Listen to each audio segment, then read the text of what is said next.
Ngidap da kajing sungkumen ka ba crowd do kata-kata bayakan ni ka film karam ngin sawan sa joy. Dan wa iyan. Dan wa susuyan. Pila pan arti tiyan nga. Hindi ka jingit ka jo nga yapi. Kanam kala. Arpsan Trik District Library Joy. Kasyu kan long khatway ka ba RBG ka ba sanbat ka ba news po wa. Try kerkui vi ngin sa kendo komplisibun. Amen. Hi everyone. Ka sarkar Meghalaya kapan bana shuti hak arpho tarik naitung ban island ikisamla puli ban pet ya kajingele kai final FIFA World Cup araza arpun rio. Ka sarkar Meghalaya kalapan bana bahaka ningkong arpho tarik naitung kanlong kasngi shuti ya barok ki jaka puli hak jela kinthop iki school bat ki college khnang ban island ikisamla puli ban pet ya kajingele kai final jong FIFA World Cup araza arpun rio.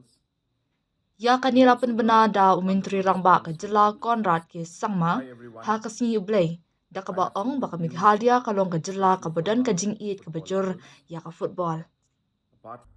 Hi everyone. I have some good news, especially for our football lovers. Apart from the fact that Spain and Argentina have made it to the finals, and also the wonderful response we got for the CM Fan Park, I would like to inform all of you that I have decided that tomorrow, Monday, will be a holiday for all educational institutions, including schools and colleges. As we know that football is a passion and is a way of life in our state.